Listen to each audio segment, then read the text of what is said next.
What's up? It's Brooke again, here breaking down the page. And per viewer request, today we're going to talk about Vladimir Nabokov.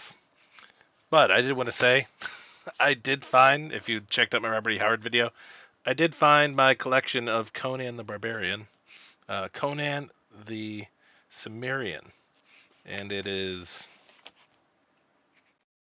got maps in it, and it's 400 pages. It's got untitled sections, untitled like just scraps from notebooks, stuff like that, along with I think it's like all of his stories. So go check that out. Check out my Robert E. Howard video.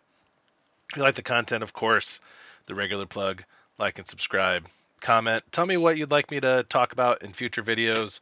I love Nabokov. I have pulled up. I did a quick search find on my computer for what I would have written about it in undergrad and grad school.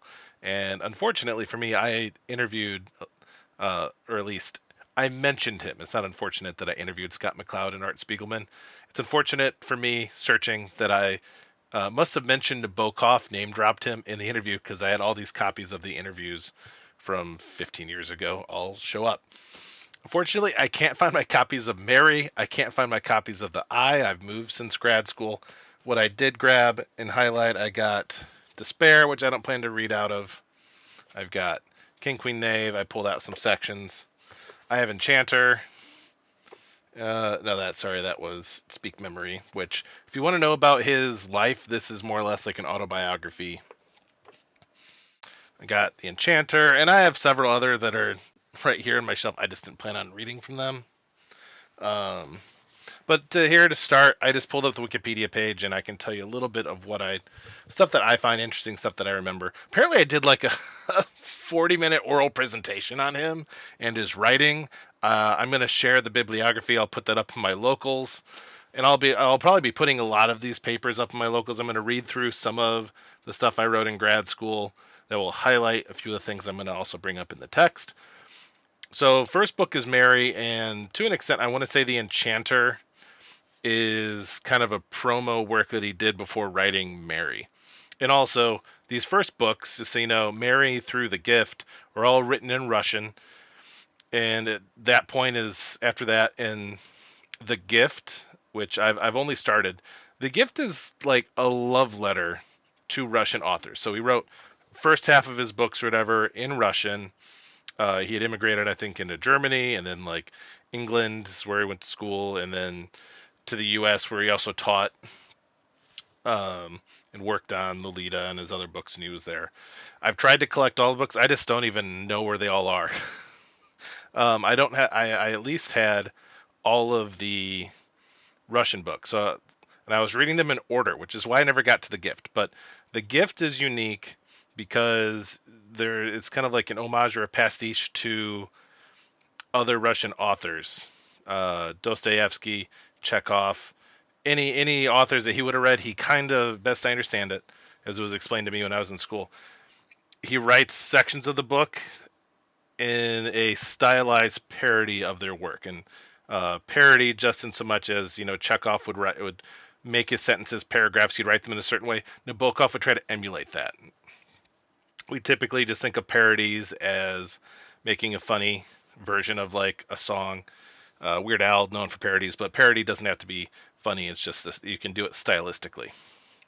Whereas you can also parody a plot and retell like a fairy tale. The Three Little Pigs. You can write a parody of that. That's the Three Little Snakes in it, but it's the structure is the same more or less. The moral of the story is the same. So we got Mary, and this might be kind of spoilery. I'm sorry if the camera's shaking. I'm bumping my table. From me as the writer perspective, I don't read him because of his plot so much. It's so much more in the style of the writing, in the language he uses. Because spoilers, Mary is about like a dude chasing after a girl. Enchanter about a dude chasing after a girl. So Mary, very like focused on that, and I haven't read it in 10 plus years, but I just remember Mary is very much focused on that. Dude chasing after a girl. King, Queen, Knave is about dude chasing after an aunt, his uncle's wife. It's about an affair.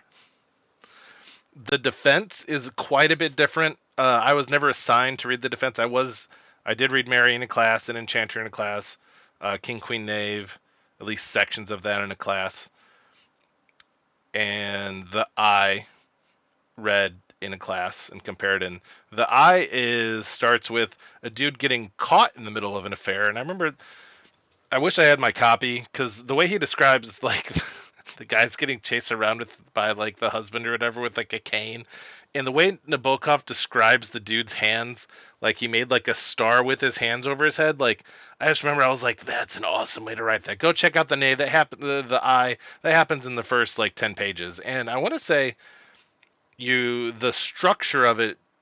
This would be something to look at for the structure. The first 10 pages is very much, I can't remember if it's a first person account, it might be, but it goes into then the second part of the book is like this eye floating around and observing the characters and what happens after that. And so it almost feels like it picks up where King Queen Knave would have like left off, where that's all about like how do you get away with an affair. Uh, and the defense though, well, it didn't live up. And here's the thing with Nabokov books. I read the premise of it. Like I read the and I'll get back to the events. I read the premise of Glory, and it's like a young man wants to improve a girl, so he decides to, and it's like 1919. Young man meets a girl. He decides he wants to impress her, that he loves her so much he signs up and joins the revolution in Russia, because they're like in England or whatever, going to Cambridge or something. And so I'm reading, I'm just like, when does this dude go to war? When does this dude go to war? When does this dude go to war? Like, we're getting all this, and the book's getting like, you're here, you're just like, when's the dude go to war? You get to here, and you're like, when's the guy go to war? Like, how are we going to get into the war? When do we get to the war? When do we get to the war? And then we get to the last page, and it's like, the dude signed up. And I'm just like, I don't even get the war? Like, come on, bro. I was very frustrated. I enjoyed reading the book. I love reading Nabokov. If you just sit down and like analyze the text, there's a lot you can pull out of it. Not that you're going to find it like on every single page, but from my background, I went to Columbia College Chicago. We're so much about examining, if you want to be a good writer, examining and knowing how to examine a writer's toolkit.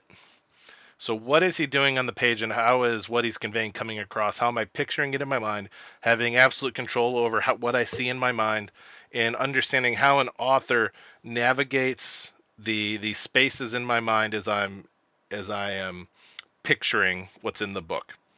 And Nabokov is amazing for doing that. So the defense is called Lucian's Defense in German, is about a pro chess player. And spoilers, I'm not going to do it justice. Like, obviously, go read the book. I did find the best part of the book was at the middle of the book. The second half of the book is just more depressing. Because the premise is we got a professional Russian chess player going up against midway through the book. He's climbing the ranks, and he ends up going against Tarati. We're going to read some of this section. And chess becomes this guy's life, to the point of later in the book, like he gets so obsessed with chess, and he, like, in this match he has with Tarati, he starts seeing, and I think we're going to be able to read this section, like he sees a checkered floor, black and white, and it's like, oh, that tree over there is like a bishop going up against this chair, and you need to move the chair because the tree's going to take it, and you're going to lose the little stools or pawns. And it's like he starts visualizing his locations as he's on a chessboard, as he's slowly feeling like life is putting him into checkmate. So really great to just read and get into a character's head.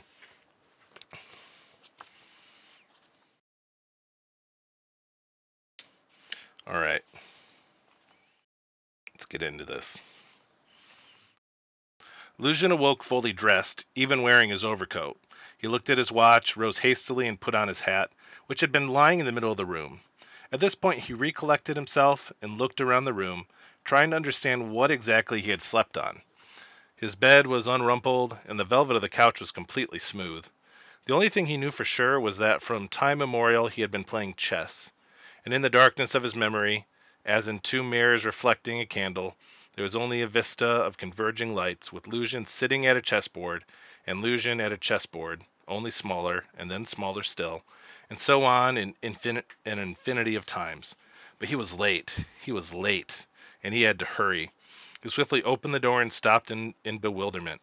According to his concept of things, the chess hall and his table and the waiting Tarati should have been right here.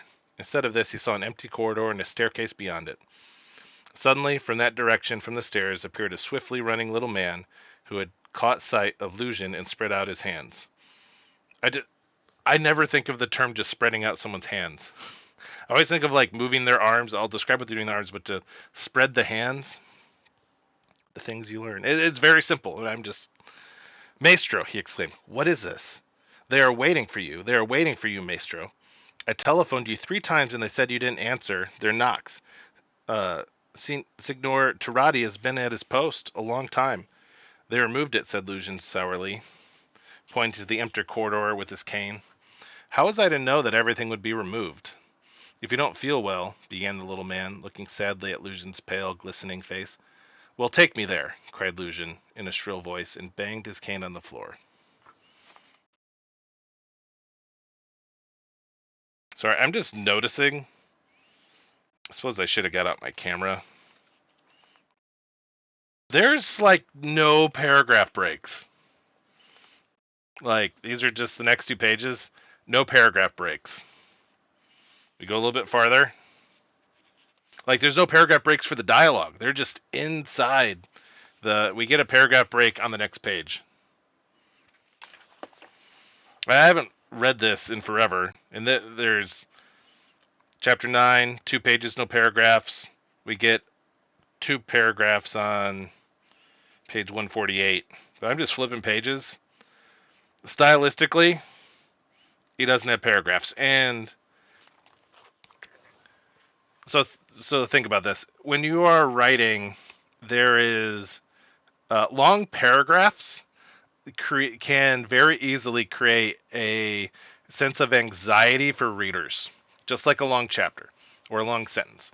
So when you're thinking about very short sentences, especially if they're in line like dialogue, that can create a different form of anxiety where it becomes more like stutter stopped. So if you just had a bunch of sentences for here, it would be like, he awoke, he got out of bed, he went to the bathroom, he used the bathroom.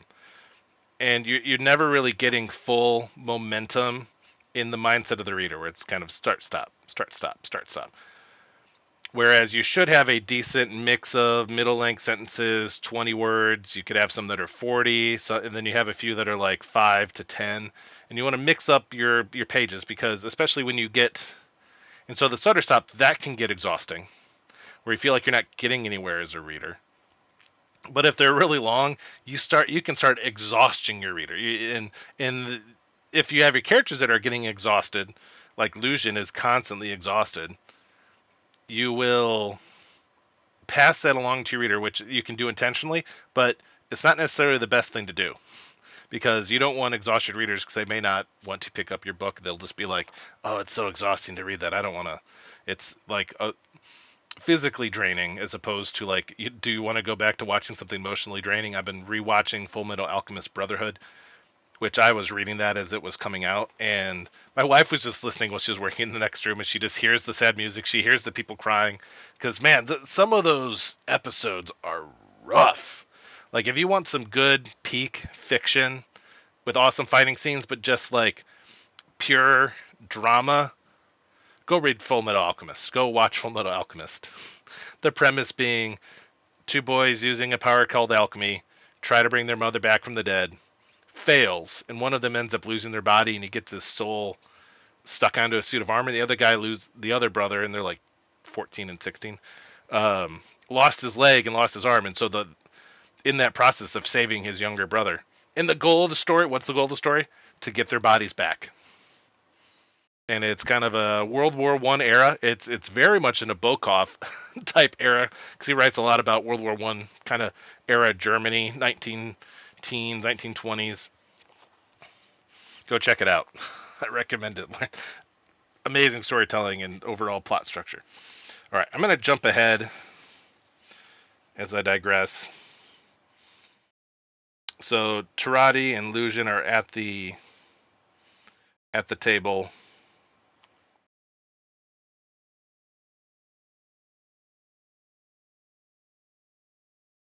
Upon entering, he immediately felt fullness of life, calm clarity, and confidence. There's a big victory coming, he said loudly, and a crowd of dim people started in order to let him through. Parted in order to let him through. Tard, tard, tard, tris tard, jabbered Tarati, materializing suddenly and shaking his head. Avanti, said Lucian and laughed. I don't know, like Italian, so sorry. A table appeared between them, and upon it was a board with pieces set out ready for battle. Lucian took a cigarette from his waistcoat pocket and consciously lit up. At this point, a strange thing happened. Tarati, although having white, did not launch his famous opening, and the defense Lucian had worked out proved an utter waste. Get wrecked, Lucian. Whether because Tarati had anticipated possible compilations, or else had simply decided to play warily. Knowing the calm strength which Lucian had revealed at this tournament, he began in the most banal way. Lucian momentarily regretted the work done in vain, but nevertheless he was glad. This gave him more freedom. Moreover, Tarati was evidently afraid of him. On the other hand, there was undoubtedly some trick concealed in the innocent jejune opening proposed by Tarati, and Lucian settled down to play with particular care. At first it went softly, softly, like muted violins. Players occupied their positions cautiously, moving this and that up, but doing it politely, without the slightest sign of a threat. And if there was any threat, it was entirely conventional, more like a hint to one's opponent that over there he would do well to build a cover, and the opponent would smile as if all this were an insignificant joke, and strengthen the proper place and himself move forward a fraction. Then, with the least warning, a chord rang out tenderly. This was one of Tarati's forces occupying a diagonal line, but forthwith the trace of melody very softly manifested itself on Lucian's side too. For a moment, mysterious possibilities were quivering, and then all was quiet again. Tarati retreated, drew in, and once more for a while both opponents, as if having no intention of advancing, occupied themselves with sprucing up their own squares, nursing, shifting, smoothing things down at home. And then there was another sudden flare-up, a swift combination of sounds.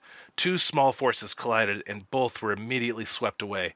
A momentary, masterly motion of the fingers, and Lucian removed and placed on the table beside him what was no longer an incorporeal force, but a heavy yellow pawn. Tarati's fingers flashed in the air, and an inert black pawn with a gleam of light on its head was in turn lowered onto the table. And having got rid of these two chess quantities that had so suddenly turned into wood, the player seemed to calm down and forget the momentary flare-up. The vibration in this part of the board, however, had not quite died down. Something was still endeavoring to take shape.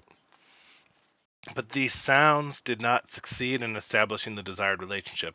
Some other deep, dark note chimed elsewhere, and both players abandoned the still quivering square and became interested in another part of the board. But here too everything ended abortively.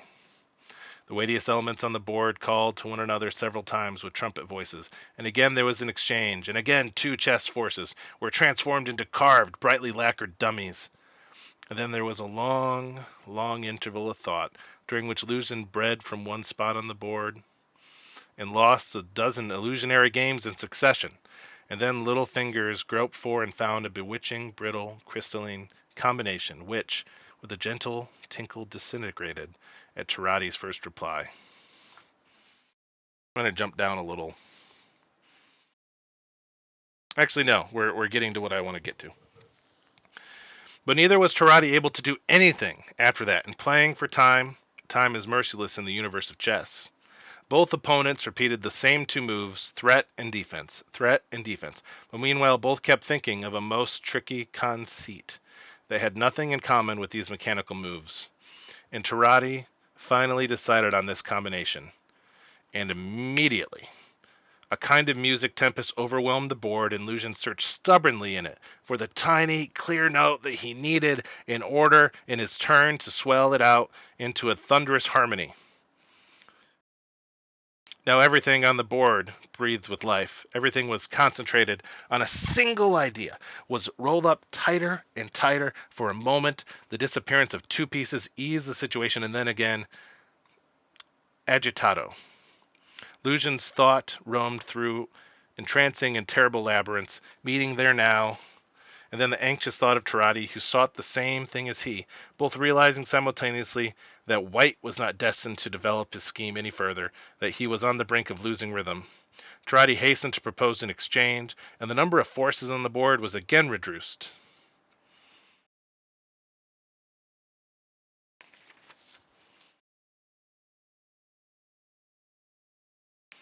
All right. I'm getting into I want to keep going. Go check it out yourself. That was on page 134 is where I started, I believe. The big thing that got to me, and I thought this would have gotten into it a little bit more, but there is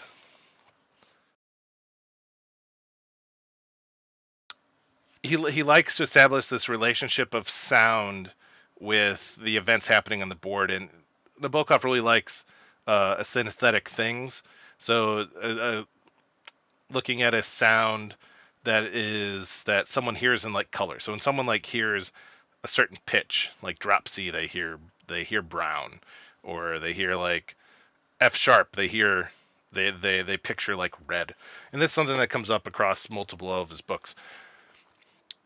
One of the stories you should look up is a short story called Music. I've done a lot of analysis of that story of his. I first found it when I was in Prague doing classes over there.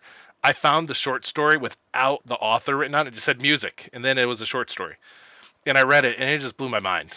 Like it is one of my favorite short stories.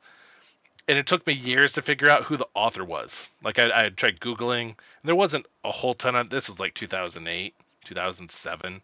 Like there wasn't nearly as good of search engine optimization or finding like sections of a story. How do you go look up the short story? Just look up music short story title, and maybe you'll do better now than I did. All right, King Queen Knave.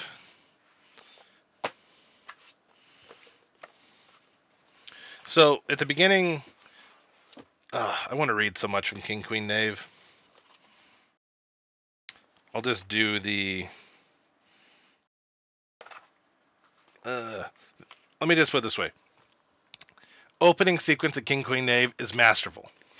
Go read the opening like pages of it. The first chapter, amazing. Structurally, storytelling wise, what he's setting up for the entire novel, a masterclass. And not to say you can't find other. I'm sure you can find other authors that set stuff up, but it's probably one of the best setups for a book in a first chapter that I've read. Chapter 2, we get a very interesting thing where Franz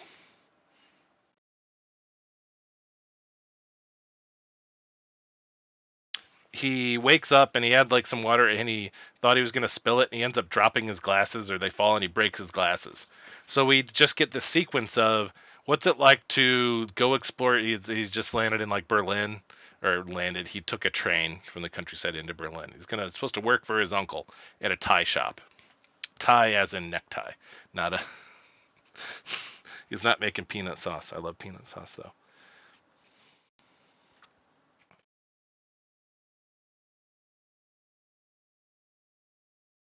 All right.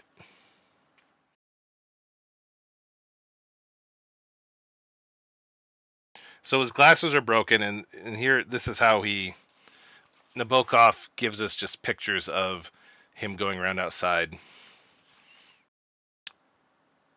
This is how Franz first saw the city, phantasmally, tinted, ethereal, impregnated with swimming colors, in no way resembling his crude provincial dream. Was he on the right bus? Yes, said the ticket dispenser. The clean air whistled in his ears, and the horns called to each other in celestial voices. He caught a whiff of dry leaves, and a branch nearly brushed him against him. He asked a neighbor where he could get off. It turned out to be a long way yet. He began counting the stops as to not have to ask again, and tried in vain to distinguish cross streets. The speed, the airiness, the odor of autumn, the dizzying mirror-like quality of the world all merged into so extraordinary a feeling of disembodiment that Franz deliberately moved his neck in order to feel the hard head of his collar stud, which seemed to him the only proof of his existence. At last came his stop. He clambered down the steep stairs and cautiously stepped onto the sidewalk. From receding heights, a faceless traveler shouted to him, "On your right! First street on your right!" Franz vibrated responsively, reached the corner of the and turned right. Stillness, solitude, a sunny mist. He felt he was losing his way, melting in this mist, and most important, he could not distinguish the house numbers. He felt weak and sweaty. Finally spying a cloudy passerby, he accosted him and asked him where number 5 was. The pedestrian stood very near him, and the shadow of foliage played so strangely over his face that for an instant Franz thought he recognized the man from whom he had fled the other day. One could maintain with almost complete certainty that this was a dappled whim of sun and shade, and yet it gave Franz such a shock that he averted his eyes. "Right across the street, where you see that white fence," the man said jauntily, and went on his way. That's page 24, 25. I want to save time, so I'm not going to go into this, but the importance of reading through this section is, so Franz doesn't have his glasses on, and he ends up getting a tour from his aunt. And so Nabokov describes what Franz should be seeing. We see the little like knickknacks, like glass animals that are on a shelf in the living room, and everything is kind of covered in dust, which it very much gives a sense of the condition that like no one really goes in these rooms, no one can see these, like no, they don't clean them, they don't get interacted with, and there's this whole little thing about a mirror that the wife was given from the husband. But the wife is describing all these things and going through the house, and we know this stuff is important to her. At least she does these tours, and people, guests come over. But meanwhile, it's meaningless to Franz because he can't see anything, and I'm pretty sure he doesn't tell her, or he might tell her that he like can't see anything because he doesn't have his glasses. He needs to get replacements, but she just goes through the ritual anyways. So that's really great. This next document that I have, I will post this on my locals. See the description in there's a link in the description. So and this would be the important part, would be if you want to learn about Nabokov, this is the bibliography for my 40-minute presentation. So you'll be able to see what that is, where I looked this up, and what I actually have here, I have a copy of an interview he did with Playboy back in the 60s, 70s. And then at the end, I do have an excerpt of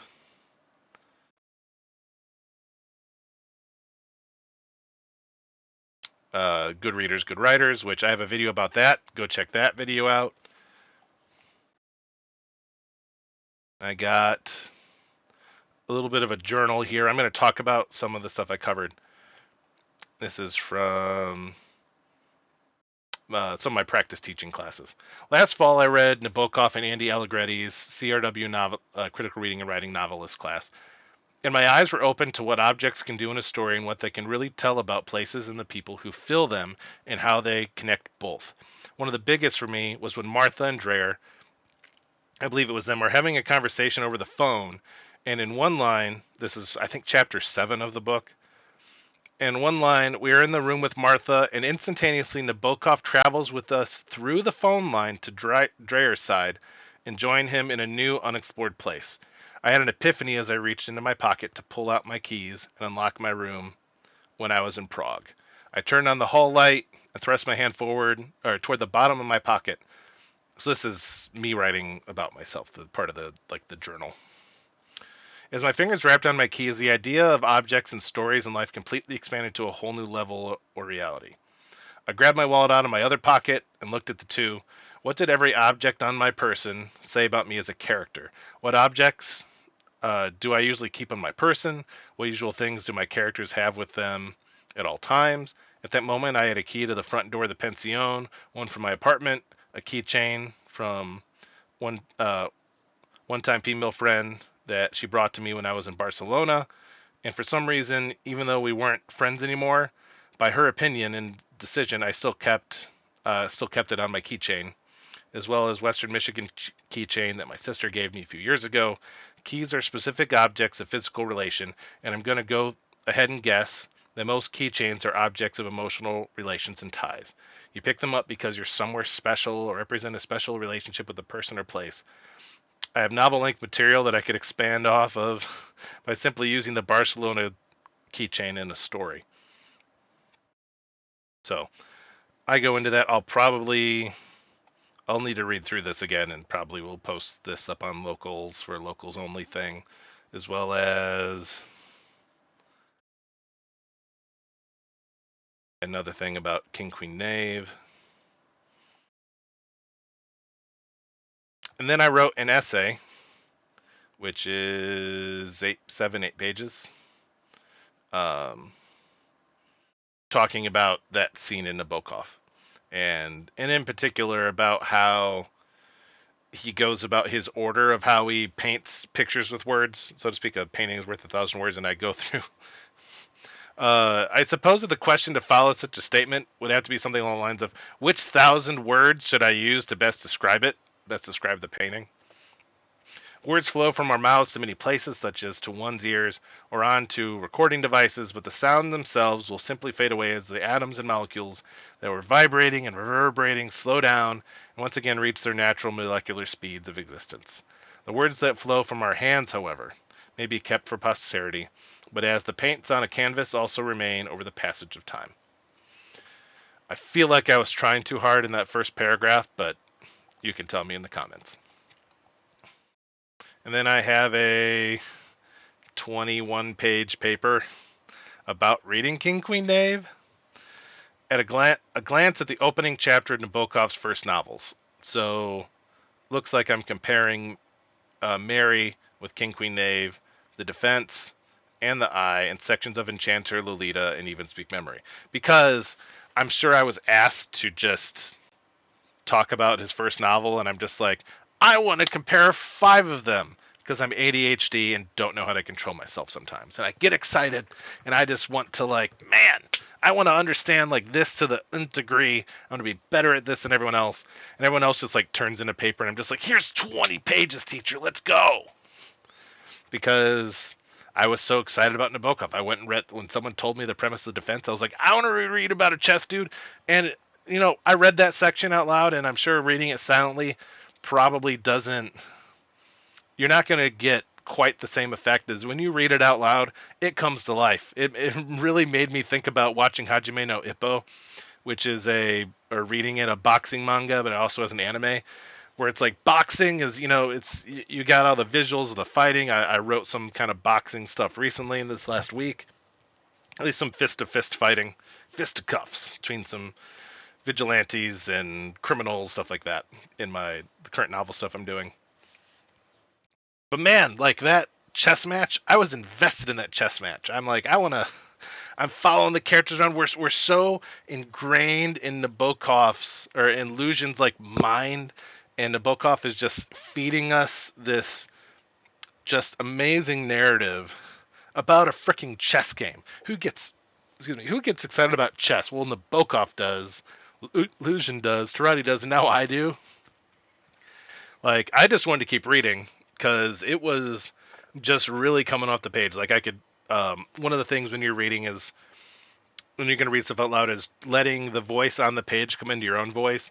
It'd be very easy to, we can sometimes try to act a bit too much or add more than what's kind of what you pick up on the page. But there is a level of, as you're reading something, you relax. And this is something, I just do it naturally because it's something I've been trained to do, and I've been doing it for 15 plus years. You let the voice come in off the page. Just relax, and you get to hear the author, what he put on the page, really come through. Versus, I'm going to try to do it without. I'm just going to choose a random spot. Another way was as follows. She would go to the country alone with Dreyer. The two of them would go for a good tramp. He loved walking. She and Franz would have chosen beforehand a nice, lonely spot in the woods, said Franz, picturing to himself a grove of pines and oaks in that old dungeon on the wooded hill where kobolds had haunted his childhood. Try not to put anything into it, but even as soon as I open this, I think I know what they're doing in the story. It actually does kind of fit. I'm going to try to relax a little and just read it and let my voice kind of come into it. He would be waiting behind the tree with the reload. Okay, I feel like I'm spoiling too much. I'm going to choose part of the defense because that was about to spoil stuff. All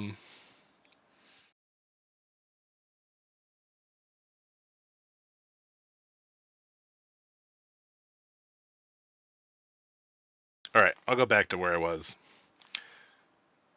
Tarati retreated, drew in, and once more for a while both opponents, as if having no intention of advancing, occupied themselves with sprucing up their own squares, nursing, shifting, smoothing things down at home, and then there was another sudden flare-up, a combination of sounds. Two small forces collided, and both were immediately swept away. A momentary, masterly motion of the fingers, and Lucian removed and placed on the table before him what was no longer an incorporeal force, but a heavy yellow pawn. So I think really, where does the voice come up? I could be reading that. I think the list, it really helps. Taking a breath, slowing down when you're reading the list, giving commas their proper auditory space. Commas are breath marks. Commas are there to tell you to take a breath, small breath, versus a period. You can take a little bit more of a breath. This is why they're so important, especially when you're going to read out loud. If you're going to take something that you wrote, read it out loud, and you want to have more evidence, you can actually just put extra commas in to let yourself to slow down, take a breath. Slow down, take a breath. Because you could do squares, nursing, shifting, smoothing things down at home, and then there was another sudden flare up, a swift combination of sounds. Like you can read it that way versus I just kind of jumped into it themselves with sprucing up their own squares, nursing, shifting, smoothing things down at home. Then there was another sudden flare up, a swift combination of sounds. And he's giving, he's adding in the extra details there, like the idea of a flare up, a swift, and we can bring that into the actual reading of it, some of that the feeling of that language.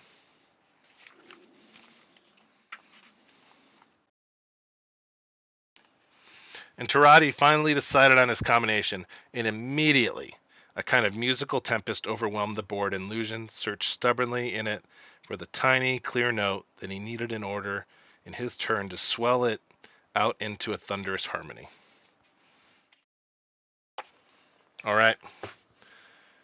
Thank you for watching. I will get some of this materials posted up on my locals. I might do some videos of reading some of it, but I haven't read it or kind of proofread it to make it a little bit easier in quite a while. I'll still find typos, I'm certain, but it would just take too long of a time to read 20 pages. It's at least like a 40-minute video, and a lot of it's chunks of it near the end are excerpts. There's definitely some long excerpts here. So thank you for watching. Share with your friends, like, subscribe if you want, join the locals. I posted a new story section up on my Substack if you want to read some of my original fiction. Some of it goes up on locals and other sections go up on the Substack. Check all the links, have fun, post your own stories in locals. If you want me to do a review of your work, you want just some feedback, I'll do a video and read your stuff and we can kind of talk through it if that's something anyone watching would be interested in. I enjoy doing that. I loved reading student work when I was doing teaching. And that's actually, edited someone's novel, some that I know from grad school. He hit me up. I read his entire novel on camera, and he paid me for it. And I was like, here's my live reactions, and we're going to talk through some of these things. We're going to hit pause. I would sometimes go back and reread chapters just to make sure we pictured things fully. Any questions I had, what were some of the habits that he had established. Some of it's preferential, some of it's style, some of it's, we may disagree about some of the stylistic choices that he's making, and that's just because I'm a different writer. I see things differently, and I enjoy things differently.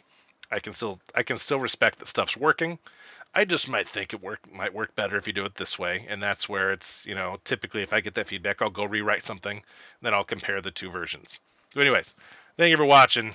Have a terrific week. This is Brooke, done breaking down the page from Nabokov, and I will be doing probably some more Nabokov info. This is just a quick overview, initial thoughts. He's one of my top 3 writers with Steinbeck, Richard Wright, at least when it comes to novelists. I can't think of anyone else on the top of my head. Harrigan, Stephen Harrigan for The Gates of the Alamo. That's another one of my go-to books when it comes to writing action scenes and stuff. All right, later.